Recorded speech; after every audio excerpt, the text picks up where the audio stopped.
Bonjour. Dans les terres du Sahel et au cœur de l'Afrique centrale, une nouvelle dynamique s'installe. Au Burkina Faso, au Mali, au Niger, au Soudan et en RDC, les armées africaines se relèvent, décidées à mettre fin aux bandes armées et aux milices qui déstabilisent leur pays. Mais derrière ces efforts héroïques, une question demeure, quelles sont les véritables forces et limites de ces armées? Revenons ensemble sur ce débat captivant diffusé sur RFI, où experts et témoins décryptent les défis et les opportunités de la défense africaine. Une histoire de résilience et de stratégie à ne pas manquer. Abonnez-vous pour explorer ces récits avec nous. Le débat africain, Namouri Dosso. Des militaires qui prennent le pouvoir par la force au Mali, en Guinée, au Burkina Faso ou encore au Niger. Les forces armées congolaises qui ne parviennent pas à prendre le dessus sur les rebelles du M23 dans l'est de la RDC malgré leur supériorité numérique. Des généraux rivaux qui plongent le Soudan dans une guerre qui a déjà fait des dizaines de milliers de morts depuis avril 2023. Certains militaires africains auraient-ils perdu le sens de la mission qui leur a été confiée, celle qui consiste à défendre le territoire national et leurs concitoyens. Bienvenue dans ce nouveau débat africain. Cette semaine, nous allons aborder un sujet au cœur des interrogations sur le continent. Nos militaires sont-ils aptes à faire face aux différentes menaces qui planent et qui frappent nos pays africains? Pourquoi les capitaines, colonels et généraux qui avaient promis de restaurer la sécurité face aux djihadistes et autres terroristes semblent être en échec? Faut-il revoir la formation et donc le professionnalisme au sein de certaines troupes en Afrique? Quelles sont les armées qui bénéficient d'une bonne réputation et pourquoi? Ces sujets, on en parle aujourd'hui avec nos trois invités, tous trois à Dakar, au Sénégal. Nous sommes en ligne avec Hassan Koné, ancien colonel de la gendarmerie nationale mauritanienne et chercheur senior au sein de l'Institut d'études de sécurité. Également avec nous le docteur Bakary Samb, enseignant-chercheur à l'université Gaston Berger de Saint-Louis et directeur régional du Timbuktu Institute. Enfin, Barkaba, journaliste et analyste politique sénégalais, nous accompagne pour nous livrer son éclairage sur les différentes questions qui concernent nos armées africaines. Depuis les indépendances, les armées en Afrique, dont certaines ont été créées de toutes pièces, ont connu des fortunes diverses. Hassan Koné, diriez-vous que l'Afrique dispose aujourd'hui d'armées opérationnelles, professionnelles et efficaces? Je ne dirais pas que l'Afrique aujourd'hui dispose d'armées professionnelles équipées de grandes armées. Il faut partir du principe que les modèles dont disposent les pays africains sont des modèles qui ont été construits sur la base de ce qu'a laissé le colonisateur. Ce sont des armées qui, globalement, connaissent des déficits qui sont liés d'abord au sous-équipement, qui sont aussi liés au manque de formation et surtout au manque d'entraînement. Parce qu'après la formation, il faut continuer à entretenir les hommes et surtout à les entraîner. Et ça manque beaucoup dans les armées africaines. Cependant, il faut reconnaître que la plupart d'entre elles se sont ces dernières années plus ou moins modernisées et elles se sont surtout adaptées pour pouvoir faire face aux différentes formes de menaces sécuritaires, même si ces dernières demeurent croissantes. Barkaba, comment expliquez-vous que 60 ans après les indépendances, certaines armées en Afrique soient jugées inefficaces? Est-ce que vous partagez ce point de vue? À mon avis, le tableau est très contrasté. Cela dépend de quel territoire géographique on se situe en Afrique où recouvre bien des réalités. Si on peut faire une comparaison, par exemple, on ne peut pas mettre sur le même plan une armée aussi puissante que l'armée égyptienne ou l'armée sud-africaine qu'avec l'armée sierra-léonaise ou, disons, l'armée du Libéria. Ce qui veut dire que l'Afrique recouvre différentes réalités et on peut dire que les armées ont des fortunes diverses selon la trajectoire des États et des pays. Et pour ce qui concerne nous, la région que nous connaissons le mieux, l'Afrique subsaharienne, effectivement, actuellement, on assiste à une sorte de retour du refoulé avec une récurrence des coups d'État qu'on avait déjà connus dans les années 60, juste après les indépendances. Il y avait eu une brève accalmie avant les mutineries ou les soubresauts des guerres civiles du Libéria et de la Sierra Leone qui avaient aussi enclenché un nouveau cycle de déstabilisation, de mutinerie qui avait un peu métastasé. Le cycle s'était un peu interrompu et là, dernièrement, avec les derniers développements qu'a connu le Sahel, avec la pression djihadiste, on a eu comme conséquence des retours de prétoriens.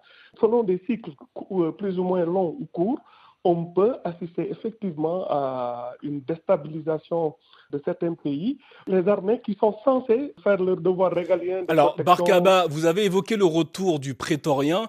Sur quoi repose ce retour?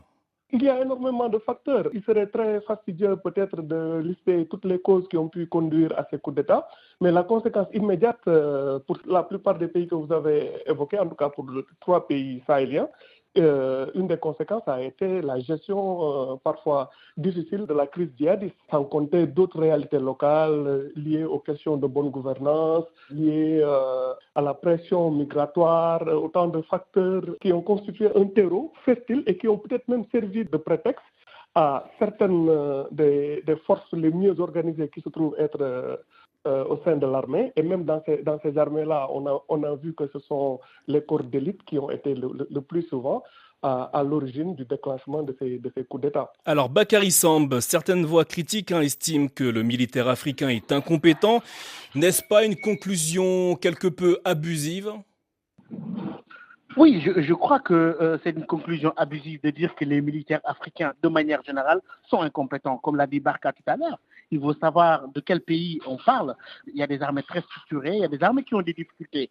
Et ces armées-là ont été quand même prises au dépourvu par rapport à leur mission originelle. Vous savez que même les armées occidentales les plus formées n'ont pas pu tenir tête face au combat contre ce qu'on appelle les menaces asymétriques, comme le terrorisme. Ils n'ont pas été préparés à cela. Les armées classiques ne peuvent pas répondre à la menace terroriste de manière efficace. On l'a vu avec l'armée américaine en Afghanistan, on l'a vu avec l'armée française au Sahel, et on continue de le voir ailleurs. Alors, dans ce cas, que valent nos armées africaines en 2024 ? Les armées africaines ont leurs faiblesses, mais aussi ils ont leurs forces. Ça dépend du pays. En tout cas, il y a une perception positive, quelquefois, des efforts que fournissent certaines armées. Je vais peut-être vous surprendre, mais au Mali, dont on parle très souvent, la dernière enquête qui a été menée montre que les gens de Tombouctou, à 92% et à Gao, à 91%, je ne parle pas de Bamako, pensent que le niveau d'insécurité a diminué et qu'il y a une forme de satisfaction par rapport au travail que mènent leurs armées. Donc je pense qu'il faut... à quoi est due cette perception ? Parce que sur RFI notamment, on parle souvent des exactions commises par certains membres de l'armée au Mali avec leurs supplétifs de Wagner. Ça dépend de la divergence dans la lecture de l'actualité. Et je dis souvent que dans le conflit sahélien, un conflit de perception du conflit entre les conceptions internationales et les perceptions locales. Et là, les perceptions locales dans des pays comme le Mali, c'est qu'il faut se mettre derrière une armée qui est en train de libérer le pays, qui a une victoire quand même importante pour Kidal, et que ces populations-là, malgré les coups d'État, malgré tout ce qu'on sait sur les armées, arrivent à afficher une fierté par rapport à leurs armées. Je pense qu'il faudrait parfois replacer les choses dans leur contexte, sans défendre naturellement les régimes militaires, mais que les analystes occidentaux doivent faire attention sur l'appréciation que les populations locales portent sur le travail que mènent leurs armées au niveau sécuritaire, malgré toutes les défaillances. Mais ce serait injuste de dire que les armées africaines sont faibles parce qu'elles n'arrivent pas à vaincre le terrorisme. Eh bien, on pourra dire que l'armée américaine est faible parce qu'elle n'a jamais vaincu les talibans et l'armée française n'a jamais vaincu les djihadistes au Sahel.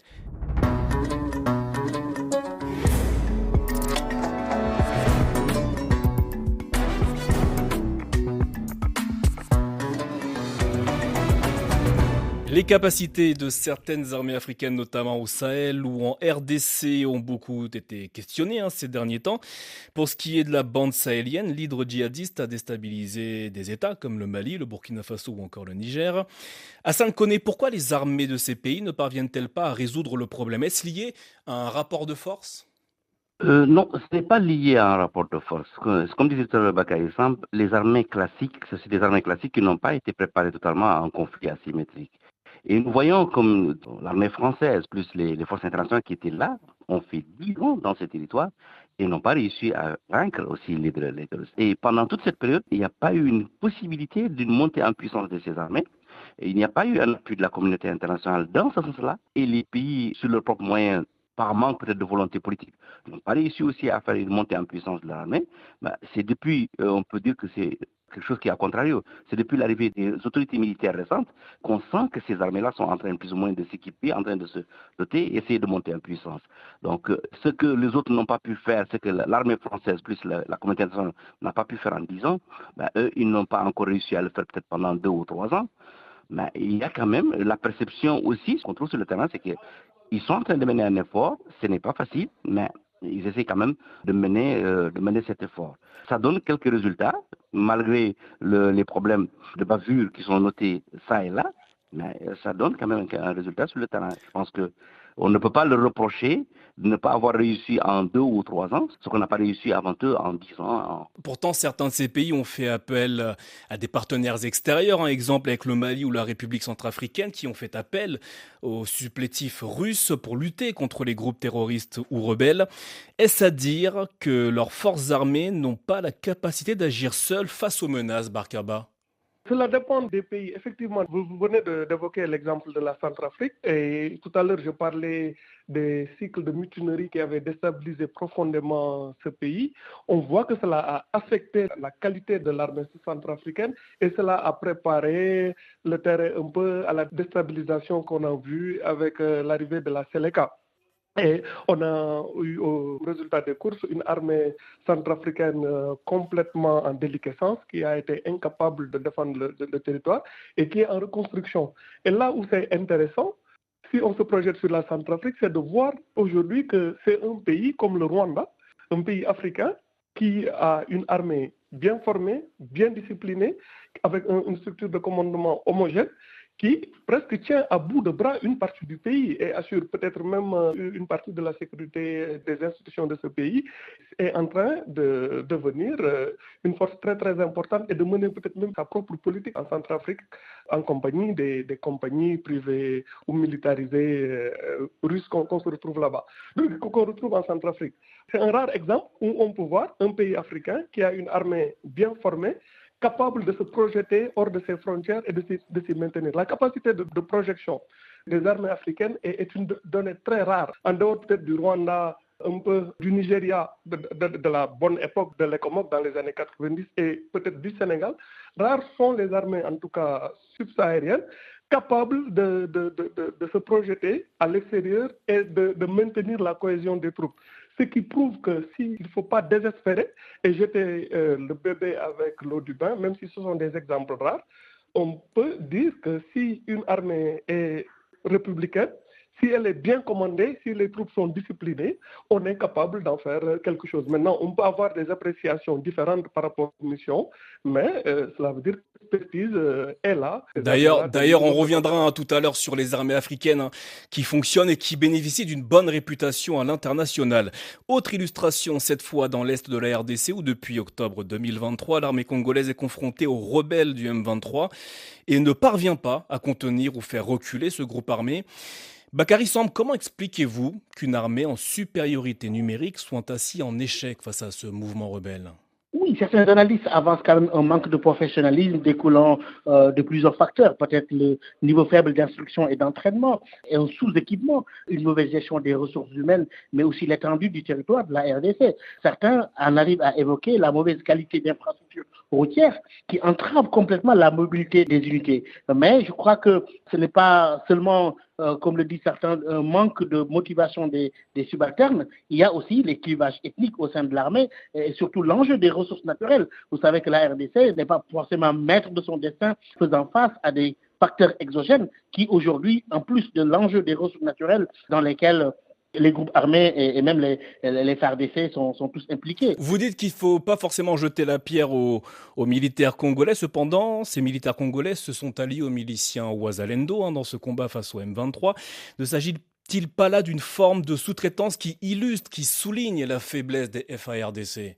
On va parler de sous-traitance. En ce moment-là, parlons aussi de sous-traitance pour certaines armées qui font appel à des unités spéciales. On l'a trouvé partout. Je ne veux pas tout comparer. L'armée française fait appel à la Légion étrangère, qui aussi fait partie de corps qui viennent compléter des renforts. Je ne peux pas juger que c'est bon ou mauvais, mais on a vu l'exemple, effectivement, dans le Sahel où des armées ont fait appel à des supplétifs. Certains parlent de Wagner et d'autres même de groupes turcs, mais je crois que le principal problème, c'est le sous-équipement, l'étendue du territoire, mais aussi une armée, en même temps que l'État fait face à des facteurs exogènes, notamment le rôle du Rwanda dans ce conflit. Et Hassan Koné, quelles sont les armées en Afrique capables de défendre seules leur pays, leur territoire national face aux menaces comme le terrorisme par exemple ? Il n'y a pas une armée seule capable de lutter contre le terrorisme, parce que l'armée américaine n'a pas pu, plus, l'armée française ne pourra pas, parce qu'en fait, souvent, le terrorisme ne tient pas compte des frontières et c'est une menace, d'abord une menace asymétrique et c'est une menace qui, en général, elle est transfrontalière. Les groupes terroristes agissent beaucoup, en général, au niveau des frontières. Cependant, en Afrique, comme disait Barka et disait aussi Bakary, on ne peut pas comparer toutes les armées africaines. Il y a des armées qui ont quand même des capacités très importantes. Vous avez par exemple l'armée égyptienne, qui est une très grande armée, qui a beaucoup de capacités. Vous avez l'armée algérienne, même si elle a mené pendant 10 ans une guerre civile sans relâche, elle est quand même arrivée, peut-être sur la base d'une approche plus globale qui a été menée en Algérie, arrivée. L'armée sud-africaine aussi, qui est classée comme troisième armée africaine, est une armée aussi qui a assez de potentiel. Le Nigeria, malgré le fait que l'armée souffre encore un peu des problèmes qu'elle a avec les groupes terroristes dans l'extrême nord, continue aussi, et aussi une armée qui est assez puissante. L'Éthiopie aussi est une armée puissante. Toutes ces armées, en plus, viendront maintenant des pays comme le Rwanda, qui a une armée très structurée, qui a une armée bien entraînée, qui aussi, c'est des armées qui peuvent faire face à des problèmes sur le terrain. Vous avez une armée qui n'est peut-être pas très puissante, mais aussi l'armée mauritanienne qui est arrivée à un certain moment à monter en puissance et qui aujourd'hui a réussi à faire aussi bien de résultats sur le terrain. C'est vrai qu'elle a aussi, comme l'Algérie, bénéficié d'une approche globale qui lui a permis un peu d'endiguer ce problème, mais depuis 2011, elle n'a plus d'attaque sur son territoire. L'armée algérienne, depuis 2013, n'a plus aussi d'attaque. Mais ça, il y a des armées. Et le Rwanda a fait d'excellents résultats au Mozambique. Et il est en train d'en faire en Centrafrique. Donc, c'est des armées africaines. Il y a certaines armées africaines qui, malgré le déficit qu'elles ont de très bonnes capacités. L'armée marocaine est une excellente armée aussi. Donc, vous avez un certain nombre d'armées africaines qui sont pas mal. Barkaba, on vient de l'entendre, Hassan Koné vient de nous dire qu'il était difficile pour un État de lutter, par exemple, contre le terrorisme en raison des frontières. Selon vous, les armées africaines sont-elles adaptées à l'évolution des menaces et des conflits sur le continent ? Pour la plupart d'entre elles, elles n'ont pas pu prévenir ces menaces, on l'a vu à l'œuvre. D'abord, il y a eu pour la plupart de ces États-là une incompréhension et un manque d'anticipation de la crise djihadiste et d'autres menaces hybrides qui ont précipité un peu ces pays dans une situation très difficile. Si on observe très bien dans le Sahel, les rares pays qui avaient plus ou moins une bonne connaissance de ces fameux groupes djihadistes. C'était un peu le Burkina Faso, paradoxalement, sous Blaise Compaoré, où on avait, je dirais, des techniciens du Sahel autour de Blaise Compaoré, comme le général Diendéré ou le général Bassolé, qui avaient servi un peu d'intermédiaires au début pour la libération d'otages. Ce sont des gens qui avaient une fine connaissance des dynamiques sahéliennes.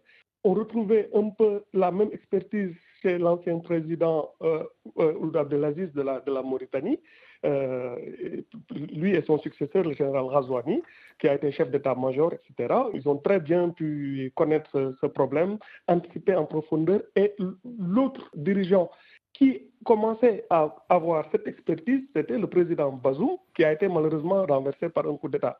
Donc, même au niveau du leadership local, on se rend compte que la plupart des dirigeants sahéliens avaient une compréhension très vague et sinon manquaient de réseau, de renseignements, de connaissances, disons même anthropologiques, qui auraient pu leur permettre de faire face, d'anticiper la menace et de préparer leurs armées par rapport à ça. C'est vrai que c'est toujours le serpent qui se mord la queue parce que la plupart des États sahéliens, c'est des États en fait très très fragiles qui avaient des équilibres extrêmement précaires et il a suffi qu'il y ait quelques menaces pour que tout l'édifice s'écroule. Cela témoigne simplement de la vulnérabilité de ces États. Les armées de ces États, en général, c'était des armées souvent parfois clochardisées dans certains pays. On connaît la méfiance de certains dirigeants qui ne voulaient pas en réalité avoir d'armées réellement structurées par peur de coup d'État, qui se réfugiaient souvent derrière quelques unités plus ou moins entraînées, mais dont la mission n'était pas d'assurer l'intégrité du territoire, mais la mission tacite était d'abord de servir de garde prétorienne à ces régimes-là. Et on a vu au final que généralement les coups d'État sont partis de ces unités plus ou moins bien entraînées, malheureusement.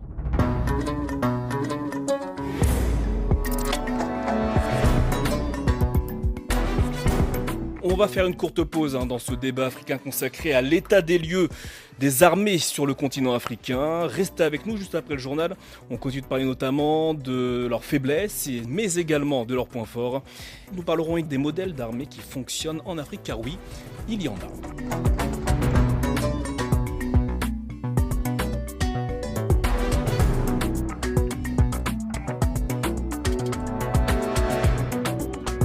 Le débat africain.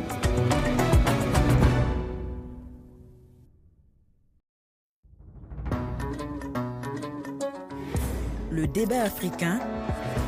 Namouri Dosso. Merci d'être avec nous dans la seconde partie du débat africain sur RFI, une émission consacrée cette semaine à l'état des forces armées africaines. Sont-elles capables d'assurer seules la défense de leur territoire? Quels sont leurs points forts et leurs faiblesses? Enfin, comment bâtir des armées adaptées aux nouvelles menaces sécuritaires? 3 invités sont avec nous pour apporter des réponses à ces questions. Le colonel Hassan Koné, ancien colonel de la gendarmerie nationale mauritanienne et chercheur senior au sein de l'Institut d'études et de sécurité. Nous sommes également avec le docteur Bakary Samb, enseignant-chercheur à l'université Gaston Berger de Saint-Louis, directeur régional du Timbuktu Institute. Enfin, Barkaba, journaliste et analyste politique sénégalais, nous accompagne pour ce débat. Tout à l'heure, dans la première partie du débat, nous faisions la revue des troupes sur le continent. Nous tentions également de savoir si les forces armées africaines, dans leur grande diversité et différence de culture, étaient capables d'assurer seules leur mission première, la défense et l'intégrité du territoire national et de leurs habitants. Coup d'État militaire, mutinerie, corruption, violation des droits humains. Les mots qui traversent nos sociétés africaines n'épargnent pas les grandes muettes sur le continent. D'où viennent ce que d'aucuns qualifient de problèmes structurels au sein de nos armées? Tentons d'en savoir plus grâce à nos invités. Hassan Koné, selon vous, quelles sont les raisons des difficultés rencontrées par certaines forces armées sur le continent? Sont-elles réellement structurelles? Oui, elles ont été montées sur un modèle stéréotypé qu'elles ont toutes adapté, prises après de la colonisation. Le manque de formation, le manque d'entraînement. Et comme disait tout à l'heure Barka, à un certain moment, les armées africaines ont souffert de la volonté politique ou des régimes politiques qui étaient en place, qui tenaient à les affaiblir pour éviter les coups d'État. Et donc, les armées étaient... Alors, quand vous dites qu'elles tenaient à nous affaiblir, de quoi parlez-vous exactement? C'était une volonté politique, c'est-à-dire que les acteurs politiques avaient peur de leur propre armée, c'est ça? Effectivement, les acteurs politiques avaient peur des forces armées pour éviter les coups d'État. Ils pensaient que des armées fortes sont toujours des armées africaines parce que c'était la série de coups d'État qui avait précédé les années 70. Et à partir donc de la démocratisation, les chefs d'État qui sont mis en place ont tous affaibli l'armée. C'était l'exemple de l'armée malienne, par exemple, qui a subi cela. L'armée mauritanienne avait subi cela. Beaucoup d'autres armées ont subi ce problème d'affaiblissement des équipements, dans le cadre de l'équipement, dans le cadre d'entraînement, et surtout dans une détérioration des conditions de vie du militaire. Les armées étaient un peu à l'abandon. On pensait que ce n'était plus la colonne vertébrale de ce problème.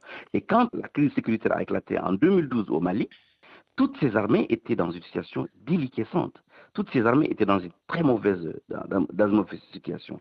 L'armée congolaise continue à souffrir un peu du même problème parce que c'est une armée où il y a eu, qui a été formée après un certain nombre de conflits, où il y a eu un brassage, il y a eu un mixage.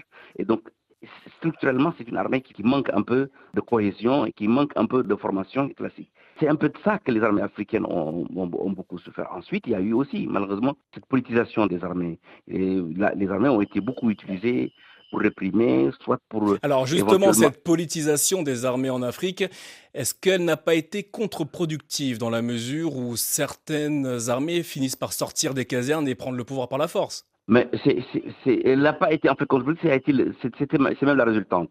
C'est le fait que les militaires soient impliqués dans la politique, que les militaires soient engagés dans la politique ou soient associés à la politique, qu'ils prennent goût à la politique et qui, en ce moment-là, se prévalent plus ou moins d'un pouvoir de régulation. Donc, si je comprends bien ce que vous nous dites, c'est de la faute des dirigeants africains qui ont donné aux militaires un rôle qu'ils n'avaient pas forcément. Les dirigeants africains qui ont associé l'armée à la gestion politique. C'est les dirigeants qui les ont associés à la gestion politique de manière à fortifier le régime, soit pour réprimer les oppositions ou soit pour en faire éventuellement des vecteurs de vote et éventuellement sur lesquels asseoir leur pouvoir.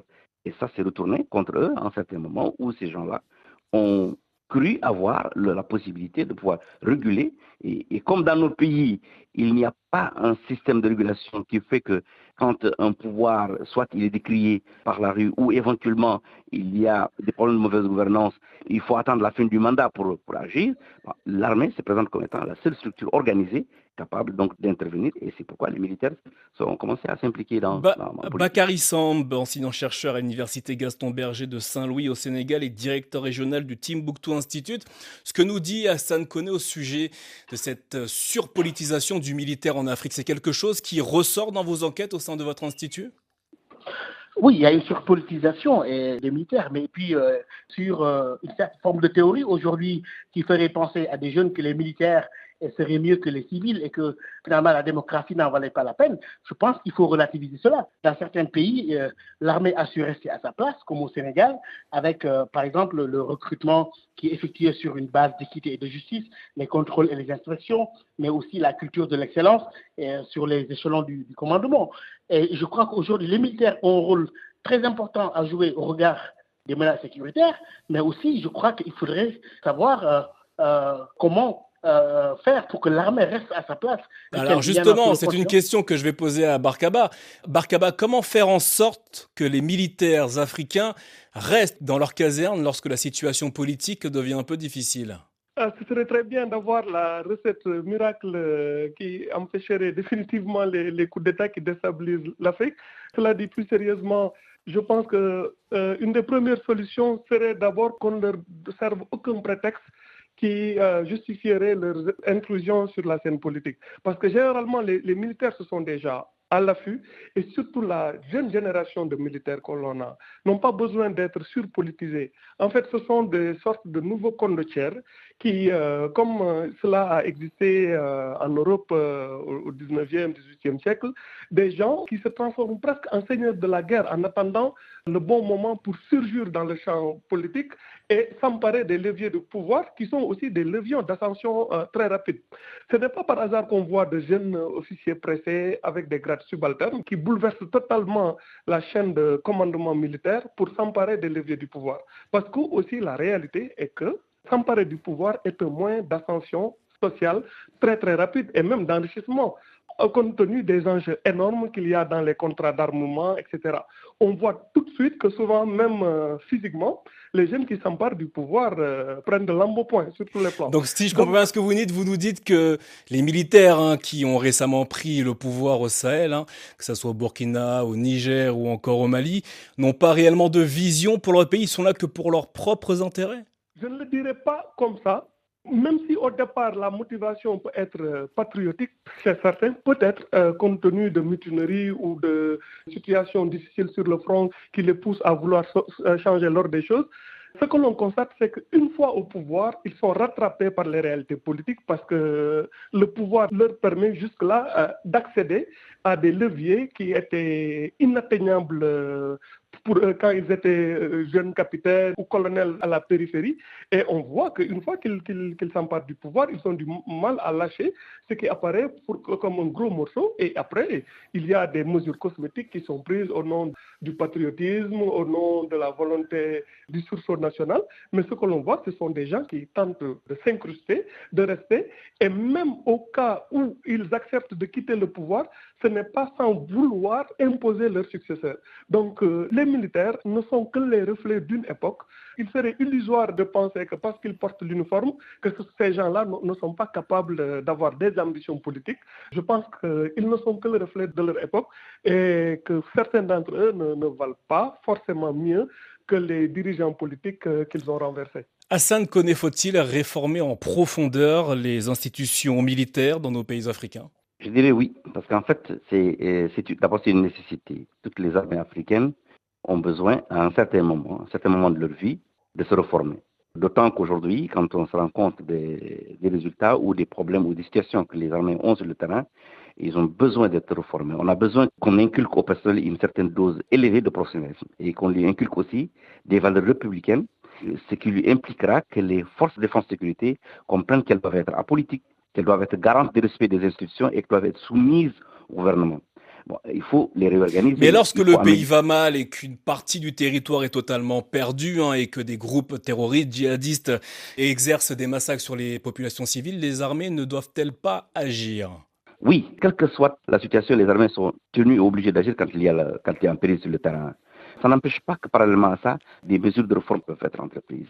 Parce que ce n'est pas toute l'armée qui est sur le terrain. On envoie des unités, il y a d'autres unités qui reviennent pendant des moments de pause. Pendant ces périodes-là, on peut former, on peut entraîner, on peut réorganiser, on peut restructurer. Mais c'est une nécessité à ce que cette formation de respect des droits de l'homme, à ce que toutes ces formations soient de manière continue, malgré le fait qu'on soit sur le terrain. C'est vrai qu'aujourd'hui, les pays sont confrontés à des situations qui font que les armées ont d'abord comme premier défi ou comme première priorité de combattre ce qu'il y a sur le terrain, mais cette réforme, cette restructuration, cette réorganisation, cet enseignement sur le respect des institutions doivent être de manière continue. Et il faut qu'on inculque dans le principe des armées le contrôle civil dans le cadre de la gouvernance du secteur de sécurité. Il faut que tout ça revienne parce que, comme disait tout à l'heure Barkaba, malheureusement, dans les armées aussi, il y a ce principe de détournement. L'achat de désarmement, c'est des dépenses énormes, c'est des budgets énormes. Il y a souvent dans ça des sous-tables qui se passent et les gens prennent goût à cela. Donc tout ça exige dans ces armées-là qu'il y ait un perpétuel processus ou bien de perpétuelle période de réforme du secteur de la sécurité qui amène et qu'on amène aussi les armées à comprendre que la sécurité aujourd'hui, c'est une sécurité pour tous et par tous. Ce n'est pas une affaire seule des militaires. Et ça, jusqu'à présent, beaucoup d'armées n'arrivent pas à l'intérioriser. Beaucoup d'armées aujourd'hui n'acceptent pas de collaborer avec la société civile. Beaucoup d'armées aujourd'hui ne savent pas qu'en fait, elles ne peuvent pas mener la guerre sans les populations qui les aident en matière d'information. Et ce qui fait que si on ne comprend pas ça, on reste dans le cadre, malheureusement, de représailles contre les populations, d'actes parfois contre les populations, alors que l'armée a besoin des populations pour combattre. Les populations sont un acteur de sécurité et il faut que dans le cadre des réformes, on arrive à inculquer cela au sein des...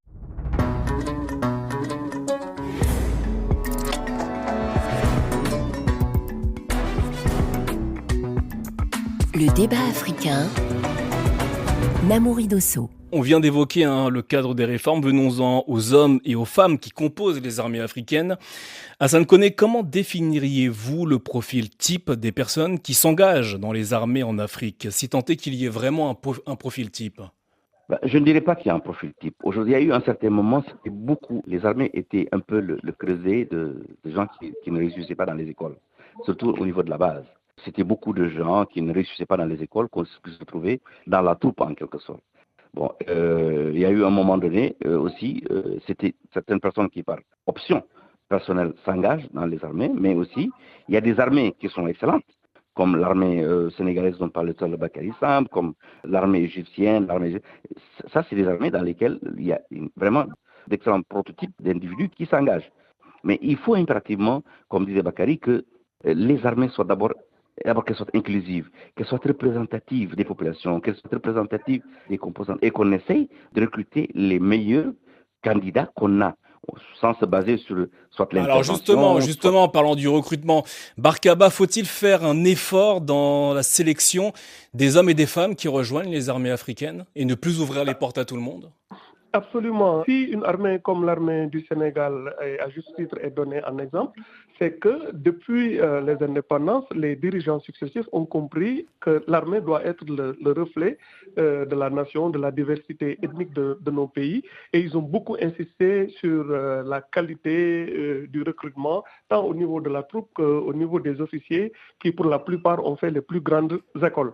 Mais c'est un effort permanent de maintien de cette cohésion et de cette politique pour jouer sur les grands équilibres et faire le maximum possible pour laisser l'armée en dehors des joutes politiques. Ce qui ne veut pas dire que tout est parfait au sein de l'armée sénégalaise, mais plus ou moins depuis l'indépendance, les différents dirigeants ont compris qu'il fallait tout faire pour la laisser en dehors du champ politique.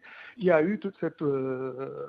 attention portée au plus haut niveau à certains officiers pour les mettre dans de très bonnes conditions de travail et de vie, même si parfois ça a été très difficile dans une zone comme la Casamance, où l'armée a dû mener des combats très durs et il y a eu beaucoup de pertes.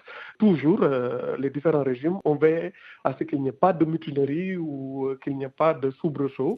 Et souvent, certaines choses ont été étouffées dans l'œuf de manière assez préventive. Bakary Samb, est-ce que vous partagez le point de vue de Barkaba au sujet du recrutement et sur la nécessité de faire un effort dans ce recrutement?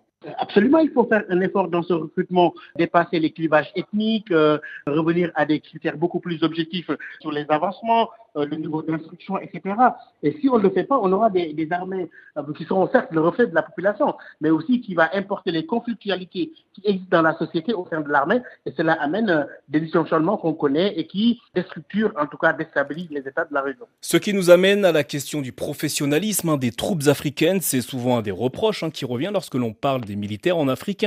Sur ce point, Sankone, y a-t-il un manque de professionnalisme au sein de certaines troupes en Afrique? Oui, dans la majorité des armées africaines d'ailleurs, il y a un manque de professionnalisme. Il est dû à quoi ce manque de professionnalisme? Il est dû d'abord à la qualité de recrutement, ensuite il est dû à la formation, parce que si vous recrutez quelqu'un qui n'est pas en bon niveau et qui n'a pas été recruté parce qu'il est le meilleur candidat, ça c'est un déjà. Ensuite, et vous lui faites une formation plus adaptée. En plus, vous ne lui offrez pas l'encadrement nécessaire qui permet à ce qu'il dans le cadre d'une formation continue, à ce qu'il continue à s'améliorer sur ce plan, vous n'allez pas avoir un militaire professionnel.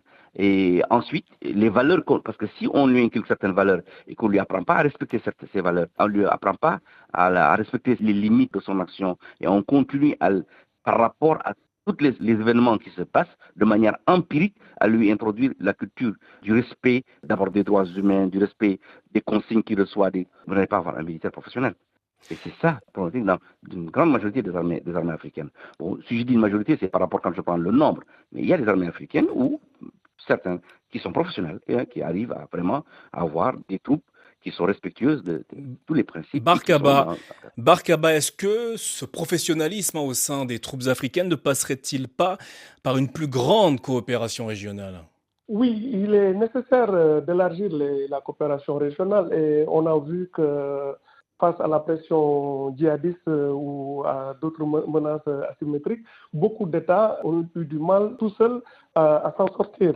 Mais il faut repenser, à mon avis, cette coopération. D'abord au sein de la CEDEAO, qui a essayé de mettre en place des mécanismes d'alerte précoce, mais qui jusque-là n'ont pas trop bien marché pour certains cas. La CEDEAO a essayé de mettre en place une force en attente, mais cette force en attente ne dispose pas d'assez de troupes entraînées et régulièrement entretenues. On l'a vu dans le cas du Niger. Quand la CEDEAO a voulu intervenir pour établir l'ordre constitutionnel, il y a eu pas mal de problèmes pour constituer les troupes. Donc, le cadre institutionnel est là pour développer des mécanismes de coopération sous-régionale. Mais on a même vu que, par ailleurs, quand dans le cadre bilatéral ou multilatéral, des forces mieux organisées comme la force Barkhane s'est déployée dans le Sahel, on a noté pas mal d'insuffisances. Dans le cadre du G5 Sahel aussi, qui était un autre cadre de regroupement de forces, on a vu qu'il y a toujours eu des problèmes de doctrine, des problèmes de budget, d'encadrement des troupes. Je veux dire, beaucoup de solutions ont essayé d'être apportées jusque-là, mais toujours est-il que parfois, par manque de moyens, pour des questions politiques, on n'y arrive pas encore. Alors, dernier point que je voulais aborder avec vous, celui des armées qui bénéficient d'une très bonne renommée sur le continent africain. On peut citer l'armée sénégalaise ou encore l'armée rwandaise qui ont été sollicitées en République centrafricaine ou encore au Mozambique. Bakary Samb, selon vous, sur quoi repose la renommée de ces armées ? Ces armées-là ont une renommée qui repose d'abord, je pense, sur la qualité du commandement. Cette culture de l'excellence, par exemple, et du patriotisme, avec la recherche de plus de motivation pour les hommes, mais aussi le commandement par l'exemple. Le commandement par l'exemple qui, à mon avis, est un ingrédient essentiel pour rendre ces armées meilleures. Mais je crois qu'en dépit de tout, il faut, je pense que de la même manière que la population doit être éduquée à la citoyenneté, l'armée aussi à la question du patriotisme et à la défense des intérêts vitaux de ces pays-là, mais il ne faut pas oublier la question de l'instruction, de l'entraînement, de la formation, le contrôle qui est important avec les inspections et la gestion des deniers et des matériels. Ce sont des éléments importants pour que ces armées puissent avoir une renommée leur permettant d'être crédibles au niveau de leur population et de s'acquitter correctement de leur travail, comme on le voit dans certaines armées de la région que vous avez citées tout à l'heure. Et c'est avec les mots et le point de vue de Bakary Samb que nous allons clore ce débat africain. Merci infiniment à tous les trois d'y avoir apporté vos regards et vos analyses sur la situation des forces armées sur le continent africain. Ce débat africain, vous pouvez le retrouver et le réécouter sur l'application mobile RFI Pure Radio. Merci à l'équipe grâce à laquelle nous vous proposons chaque semaine une émission consacrée aux grands sujets qui traversent le continent. Delphine Michaud à la coordination et Tagimfa Traoré à la réalisation. négociations. De Dakar à Kinshasa en passant par Pretoria, merci de votre fidélité. Rendez-vous la semaine prochaine pour de nouveaux points de vue africains sur un monde en perpétuel mouvement.